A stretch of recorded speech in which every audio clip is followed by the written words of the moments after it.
Isipin mong pumasok ka sa iyong bahay at agad na maramdaman ang daluyong ng kapayapaan, kasaganaan at pagkakataon.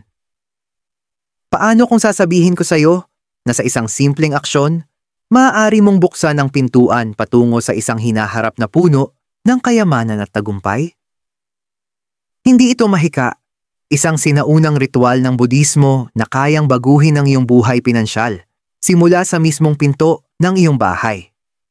Handa ka na bang tuklasin ang lihim na maaaring magdala sa iyo ng kasaganaan sa susunod na 50 taon? Manatili ka lang sa akin, dahil ang buhay mo ay malapit ng magbago. Sa mabilis na takbo ng buhay na ating ginagalawan, madalas nating nakakalimutan ang maliliit na bagay na maaaring magdulot ng pinakamalaking pagbabago. Ngunit ang sinaunang karunungan na ipinasa mula sa mga nakaraang siglo ay nagpapaalala sa atin na ang kasaganaan ay nagsisimula sa ating kapaligiran. Isa sa pinakamakapangyarihang lugar upang magsimula ay ang iyong tahanan, lalo na ang iyong pinto. Ang mga pinto ay hindi lamang pisikal na daanan. Sila ay mga pintuan patungo sa iyong mga pangarap, pagkakataon, at tagumpay. Ngayon, ibubunyag ko ang isang banal na ritual ng Budismo na kinasasangkutan ng paglilinis ng iyong pinto gamit ang isang espesyal na tubig. Isang gawain na hindi lamang tumatalakay sa panlabas, kundi nag-aanyaya ng kasaganaan, nagpapalakas ng iyong espasyo, at nagbubukas ng pinto patungo sa mga bagong biyaya sa pinansyal.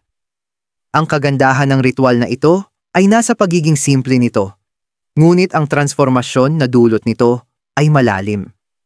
Isipin mo ang isang buhay kung saan hindi mo na kailangang habulin ang mga pagkakataon, dumarating na lamang ang mga ito sa iyo. Sa ritual na ito, ang iyong tahanan ay nagiging isang magnet para sa kasaganaan. Sa video na ito, gagabayan kita sa bawat hakbang, ibabahagi ko ang mas malalim na kahulugan ng gawain, at ipapakita ko kung paano ang ritual na ito ay maaaring magdala ng pangmatagalang kayamanan at kapayapaan sa iyong buhay. Simulan natin ang paglalakbay na ito ng magkasama. Simula sa banal na gawa ng paglilinis ng iyong pinto. Ang ritual ng Budismo na ipinaliwanag, ang banal na tubig. Sa mga turo ng Budismo, ang tubig ay higit pa sa isang likas na elemento. Ito ay sumisimbolo ng kalinisan, daloy, at pagtanggal ng negatibidad. Sa maraming espiritual na pagsasanay, ginagamit ang tubig bilang isang daluyan upang linisin, pagalingin, at mag-anyaya ng kasaganaan. Ang mismong akto ng paglilinis ng isang bagay o espasyo, gamit ang tubig ay pinaniniwalaang nire-reset ang enerhiya nito. Pinapalaya ang mga lumang, stagnant na panginginig at naglalatag ng daan para sa mga bagong, positibong panginginig. Sa ritual na ito, ang banal na tubig na ginagamit para linisin ang iyong pinto ay hindi basta-basta tubig. Ito ay pinapalakas ng malalakas na layunin, halamang gamot, at mga biyaya na ginagawang isang katalista para sa pagbabago. Ang tubig ay maingat na inihahanda gamit ang mga elementong nagpapalakas ng kakayahan nitong makaakit ng kayamanan at kasaganaan sa iyong buhay. Pinaniniwalaan na ang tubig na ito, kapag ginamit ng may malay at layunin, ay may kapangyarihang baguhin ang enerhiya ng iyong tahanan at buhay. Ang mga sangkap ng banal na tubig. Ang tubig ay karaniwang pinalakas ng mga halamang tulad ng basil, kanela, at tanglad, na kilala sa mga tradisyon ng Budismo dahil sa kanilang mga katangiang protektibo at nagpapalakas ng kasaganaan. Sa ilang mga pagsasanay, ang tubig ay binabasbasan din ng isang monghe o espiritual na guro, upang matiyak na dala nito ang enerhiya ng magandang kapalaran at kasaganaan. Kung wala kang akses sa basbas na tubig, maaari mong likhain ang sarili mong banal na tubig sa pamamagitan ng pagpapalakas ng mga halamang ito sa tubig at mag-meditate habang inihahanda ito. Ang kapangyarihan ng tubig sa mga turo ng Budismo. Ang tubig, sa maraming kultura, ay konektado sa paglilinis at pagbabago.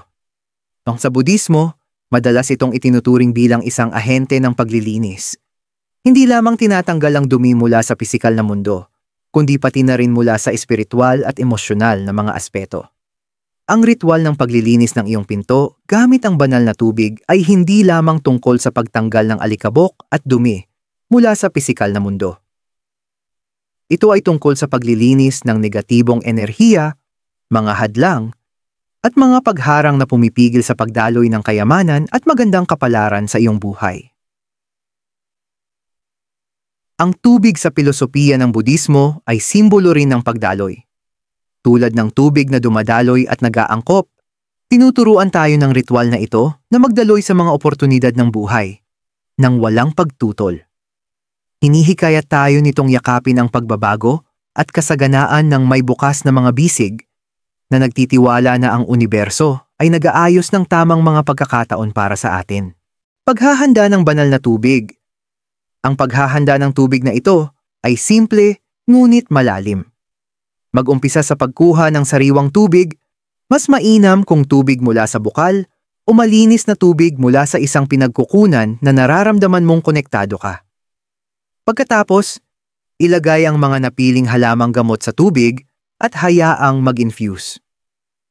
Habang ang mga halamang gamot ay sumisipsip ng tubig, maglaan ng sandali upang magtuon ng pansin, huminga ng malalim, at ituon ang iyong layunin para sa kasaganaan. Sa bawat hininga, maramdaman ang iyong koneksyon sa lupa at sa universo. I-visualize ang iyong buhay na puno ng kasaganaan, tagumpay, at kayamanang iyong ninanais. Ang pagset ng layunin na ito ay isang mahalagang bahagi ng ritual. Hindi lang ito tungkol sa pisikal na gawa ng paglilinis, kundi tungkol sa pag-align ng iyong enerhiya sa iyong mga layunin. Hakbang-hakbang na gabay sa paglilinis ng iyong pinto gamit ang banal na tubig.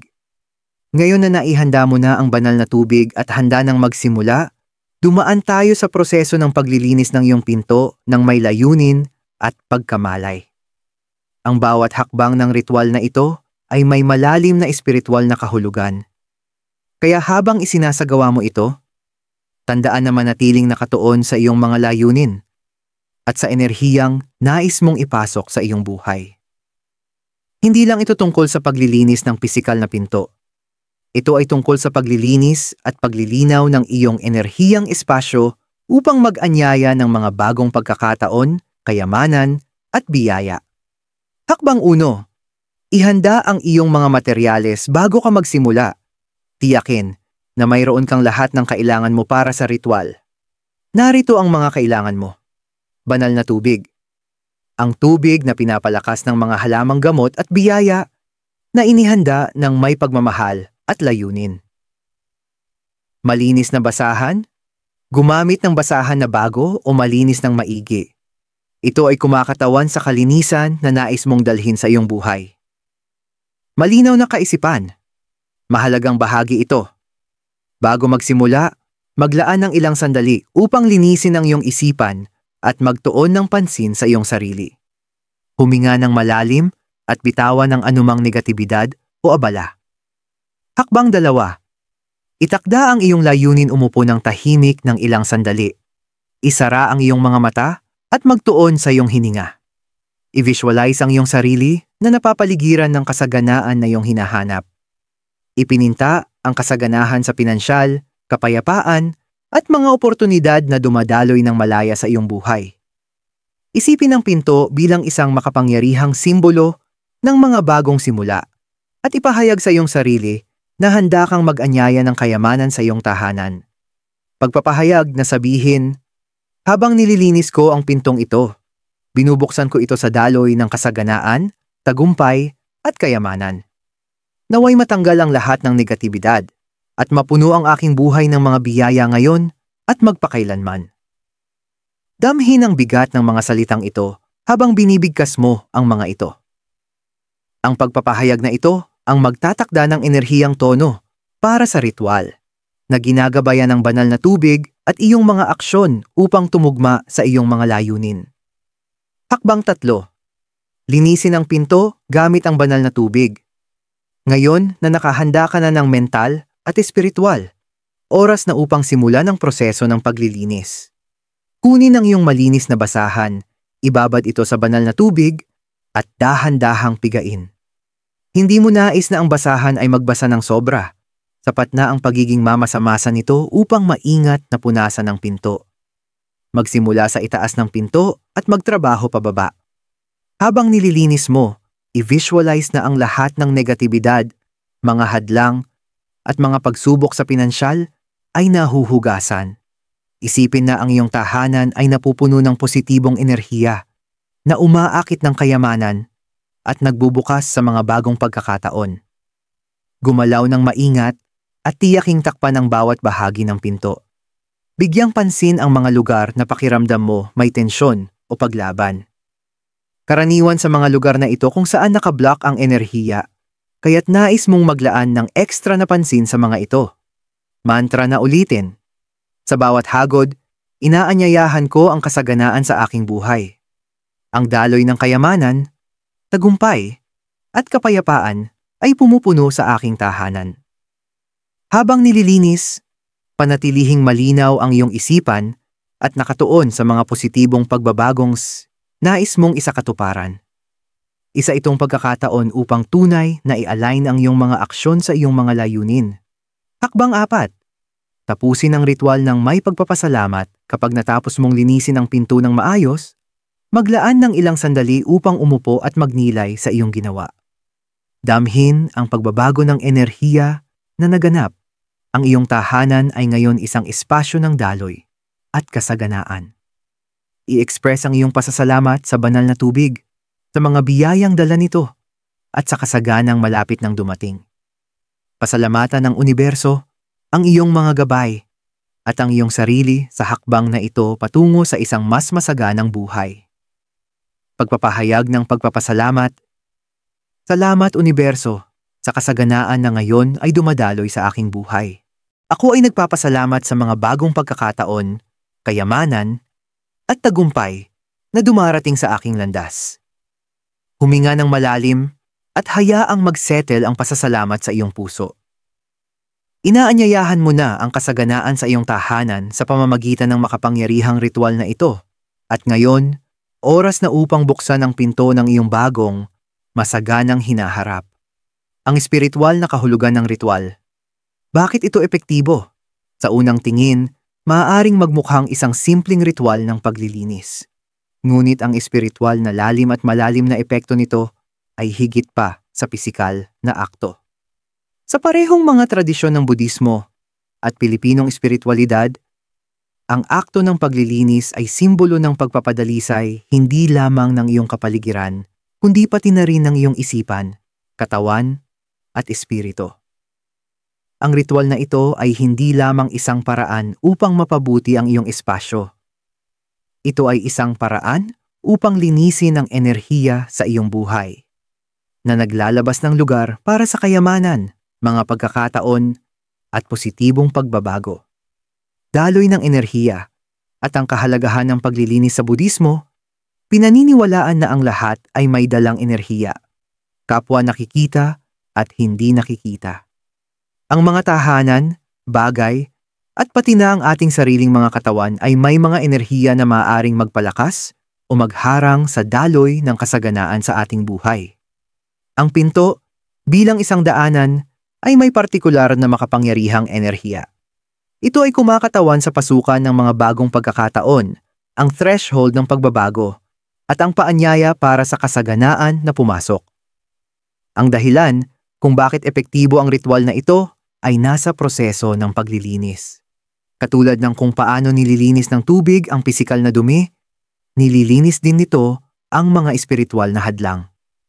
Sa pamamagitan ng pagpupunas ng iyong pinto gamit ang banal na tubig, hindi lamang mo nililinis ang alikabok at dumi, kundi tinatanggal mo rin ang anumang stagnant o negatibong enerhiya na maaaring naipon.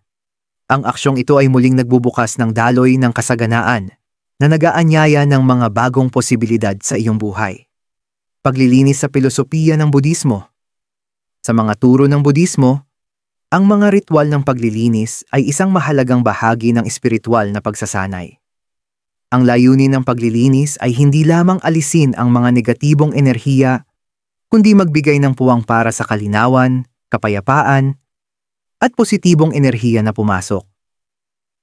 Kung ito man ay sa isipan, katawan, o pisikal na espasyo, Ang mga ritual ng paglilinis ay nagpapahintulot sa iyo na mag-align ng mas malapit sa iyong pinakamataas na sarili at makaakit ng mga biyaya mula sa universo. Ang pinto. Bilang isang simbolo ng pagkakataon.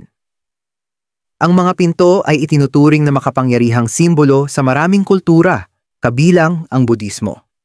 Ang mga ito ay nakikita bilang mga bukas para sa mga bagong simula, mga pagkakataon, at mga yugto ng buhay.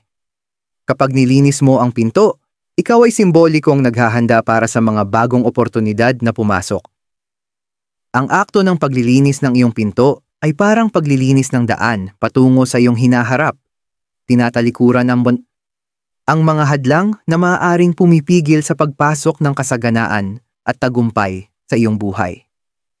Ang ritual na ito ay tumutulong sa paglikha ng isang positibong kapaligiran, hindi lamang para sa iyong tahanan, kundi pati na rin para sa iyong personal na paglago at tagumpay sa pinansyal. Sa kulturang Pilipino, ang paniniwala na ang kalinisan ay nagdadala ng magandang kapalaran ay kaakibat ng ritual na ito ng Budismo. Ang malinis na tahanan ay itinuturing na isang espasyo ng kapayapaan at kasaganaan. Kapag ang pinto, ang unang bagay na nakikita mo kapag pumasok o lumabas, ay malinis. Ito ay naglilikha ng isang mainit na enerhiya para sa kasaganaan. Ang papel ng layunin sa pagpapakita ng pagnanais. Ang pinakamahalagang elemento ng ritual na ito ay ang iyong layunin. Habang mahalaga ang pisikal na akto ng paglilinis ng pinto, ito ay ang iyong pokus at isipan na nagpapalakas sa ritual. Sa Budismo, ang layunin ay lahat. Ang iyong layunin sa likod ng ritual na ito ang nag-a-align sa iyo sa daloy ng kasaganaan ng universo. Hindi sapat na basta linisin ang pinto. Kailangan mong maniwala na ang aksyong ito ay magdudulot ng positibong pagbabago sa iyong buhay. Habang isinasagawa mo ang ritual, ituon ang iyong isipan sa iyong mga hangarin at pangarap. Isipin mong ikaw ay namumuhay na sa kasaganaan na nais mong makaakit. Ang visualisasyon na ito, kasabay ng pisikal na akto ng paglilinis, ay nagpapalakas sa iyong kakayahang ipakita ang tagumpay sa pinansyal. Ang tubig ay nagdadala ng iyong enerhiya at layunin na nagpapahintulot sa kanila na mag-manifest sa iyong realidad. Pag-a-align sa positibong enerhiya. Ang enerhiya ay patuloy na gumagalaw sa paligid natin. Kung pahihintulutan natin na magtagal ang negatibidad sa ating mga espasyo o isipan, maaari itong magharang sa daloy ng mga magagandang bagay sa ating buhay. Ang pinto ay isang daan, hindi lamang para sa mga tao, kundi pati na rin para sa mga oportunidad at karanasan na inaanyayahan mo sa iyong mundo. Ang paglilinis ng pinto ay isang simpleng ngunit makapangyarihang paraan upang alisin ang mga hadlang sa iyong tagumpay.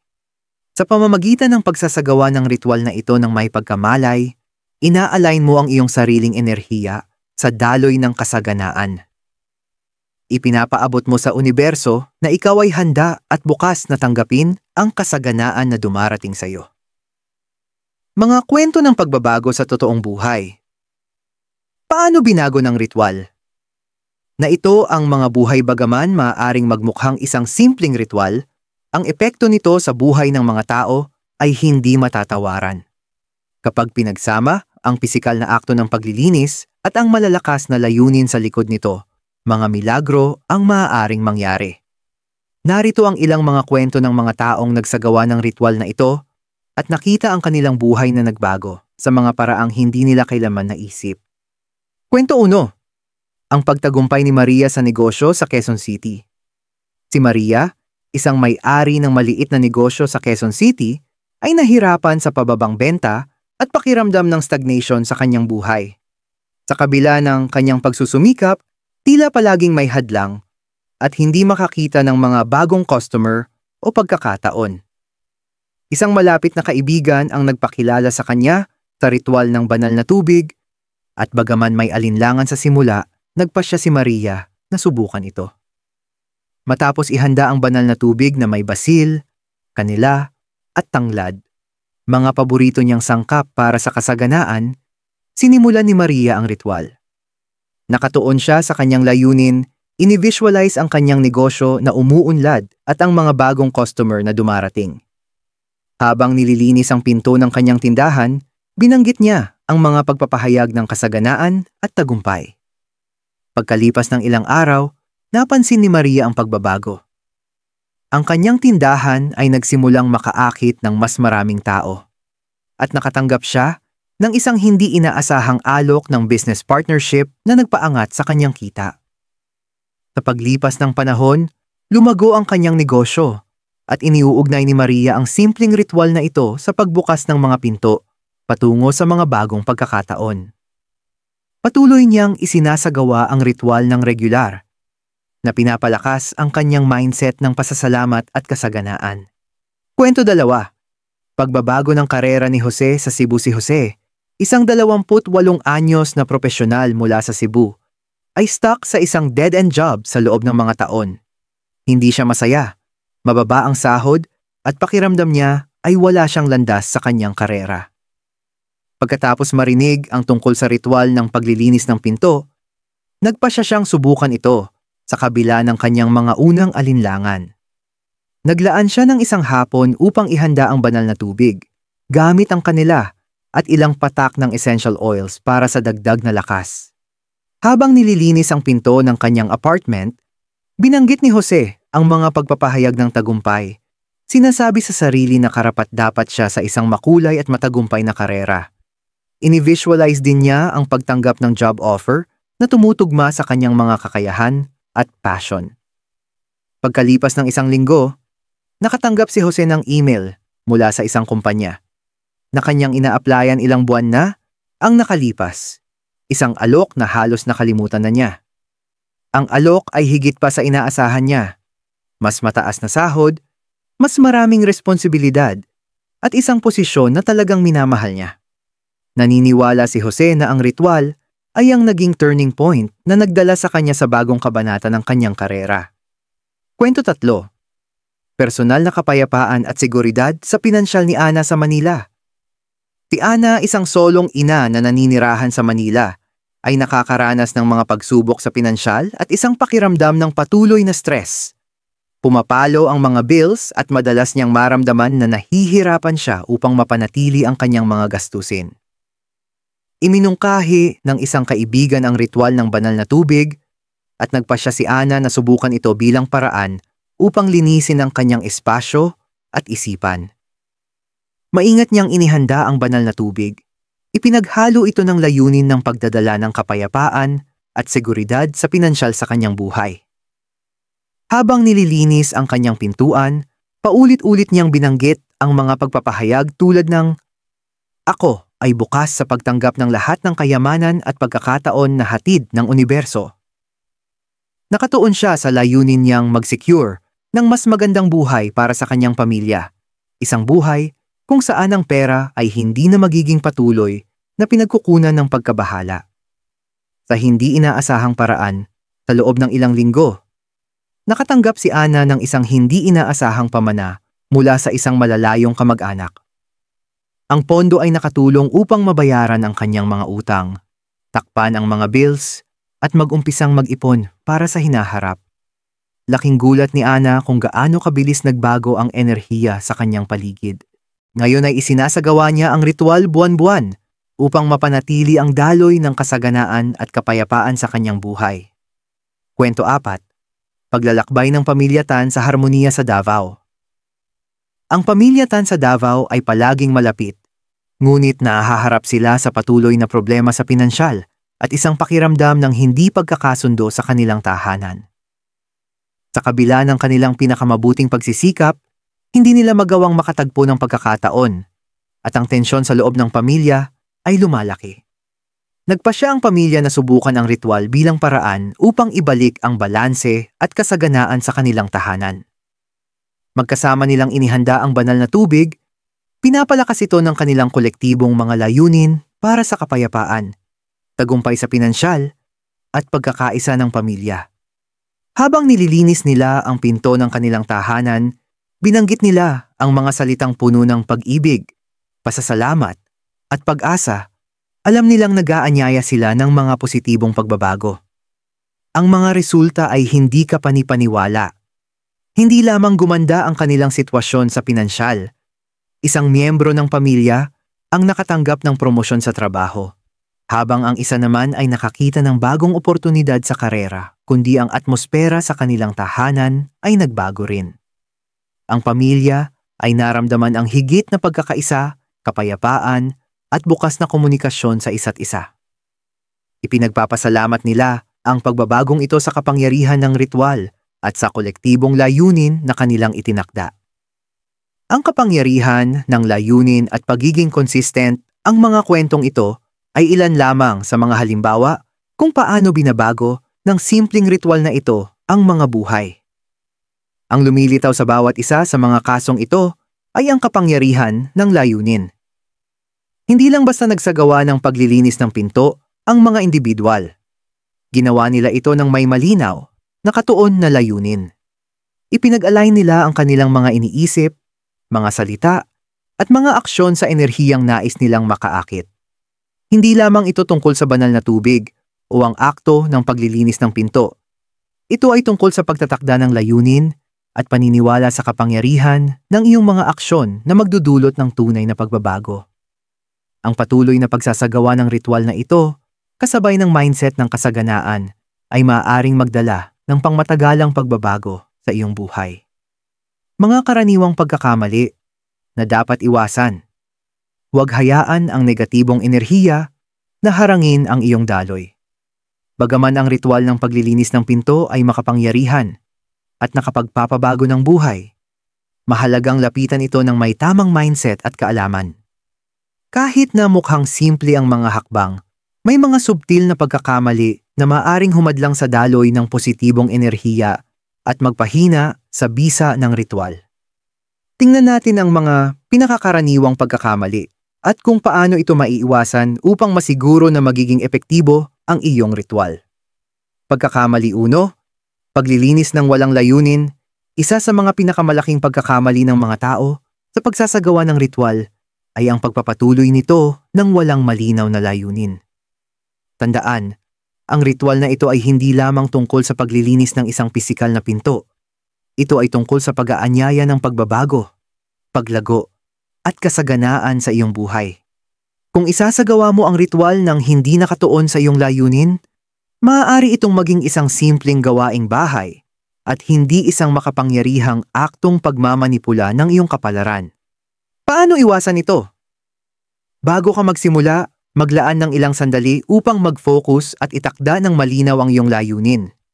Isara ang iyong mga mata, huminga ng malalim, at ituon ang iyong isipan sa mga bagay na nais mong i-manifest. I-visualize ang kasaganaan, tagumpay, at mga pagkakataon na nais mong pumasok sa iyong buhay. Kapag ikaw ay nakatutok at naka-align sa iyong mga layunin, magiging mas makapangyarihan ang ritual. Pagkakamali 2, mabilis ang pagsasagawa ng ritual.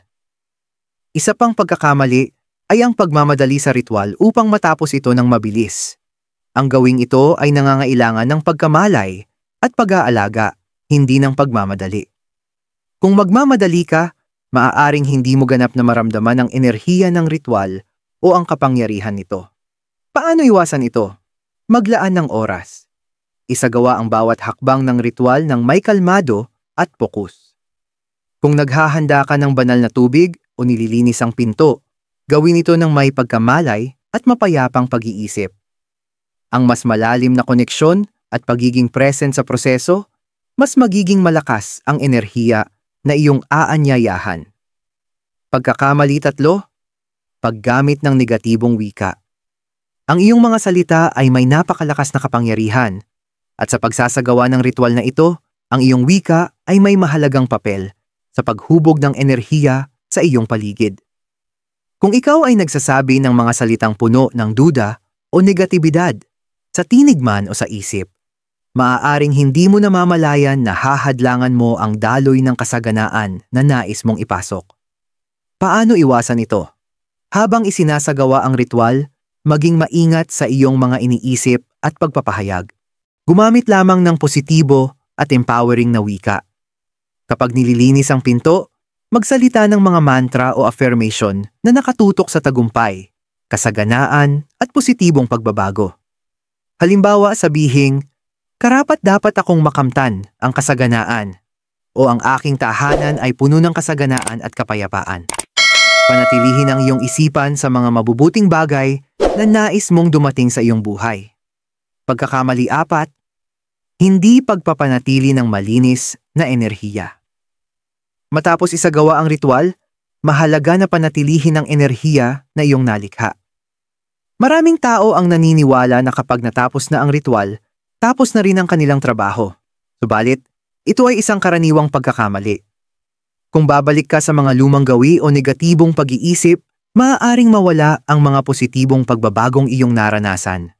Paano iwasan ito? Pagkatapos ng ritual, magpatuloy sa pagpapanatili ng isang saloobin ng pasasalamat, kapayapaan at kasaganaan.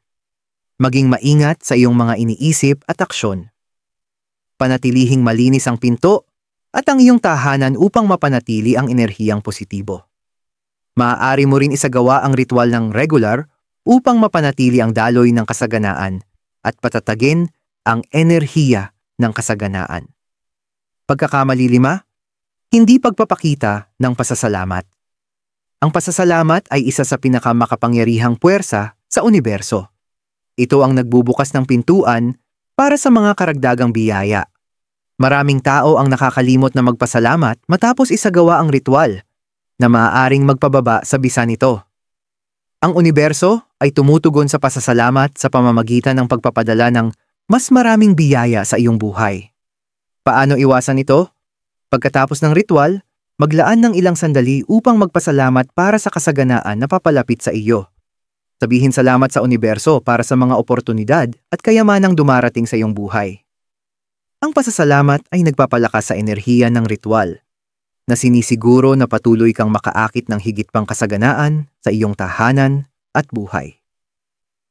Pagkakamali 6, pagdududa sa proseso minsan. Pagkatapos isagawa ang ritual, nagsisimula ang mga tao na magduda sa bisa nito.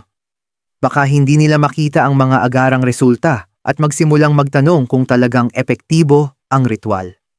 Ang pagdududa ay isang makapangyarihang blocker ng enerhiya. At kung magpapadala ka dito, maaari mong hadlangan ang proseso ng pagpapakita. Paano iwasan ito? Magtiwala sa proseso. Kahit na hindi mo makita agad ang mga resulta, manatiling matiyaga at magtiwala. Intindihin na ang ritual ay gumagana sa antas ng enerhiya at maaaring magtagal bago ito mag-manifest sa pisikal na mundo. Patuloy na isagawa ang ritual na may paniniwala at tiwala na ang kasaganaan ay paparating na. Tandaan, madalas ang kasaganaan ay dumarating kapag hindi mo inaasahan. Mga huling tip para sa tagumpay. Upang masiguro na ang iyong ritual ng paglilinis ng pinto ay magiging epektibo, narito ang ilang dagdag na tips na dapat tandaan. Maging consistent. Mas madalas mong isagawa ang ritual, mas malakas ang enerhiya ng kasaganaan na iyong aakitin.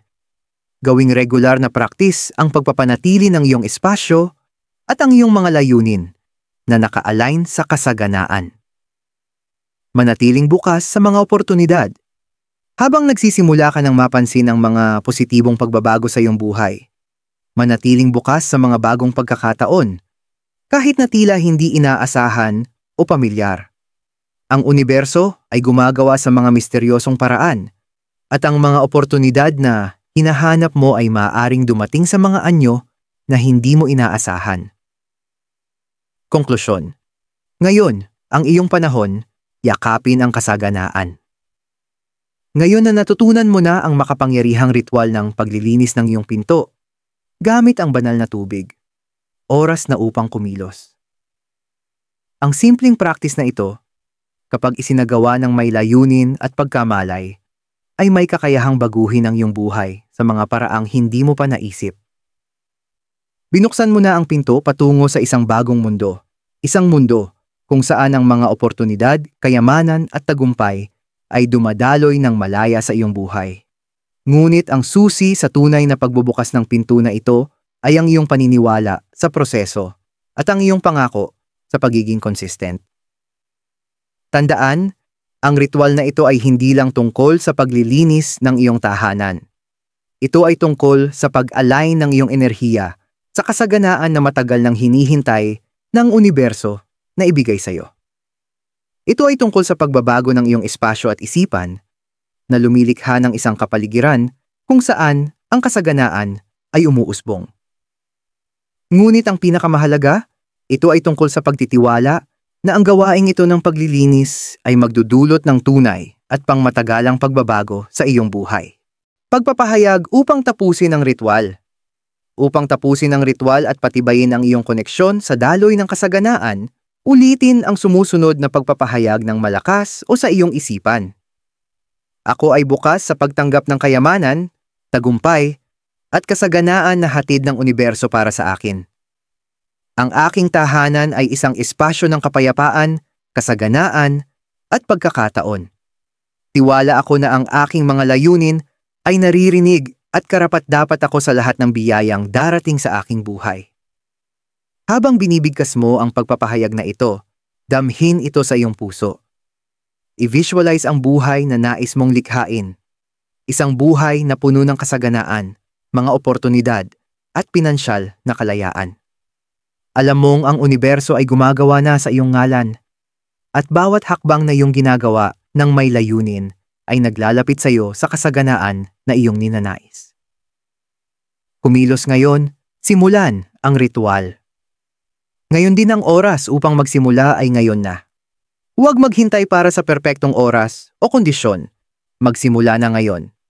Kolektahin ang iyong mga materyales, itakda ang iyong mga layunin, at isagawa ang ritual ng may kumpiyansa at paniniwala. Ito ang iyong pagkakataon upang anyayahan ang pagbabago sa iyong buhay, upang buksan ang pinto ng mga bagong pagkakataon at isang mas maliwanag na hinaharap. Habang nililinis ang iyong pinto, tandaan na hindi mo lang nililinis ang iyong pisikal na espasyo, pinapalaya mo ang daan para ang kasaganaan ay dumaloy ng malaya sa iyong buhay. Tiwala sa proseso, maniwala sa iyong kapangyarihan upang mag-manifest at panoorin ang universo na tumugon ng mga biyaya. Call to action.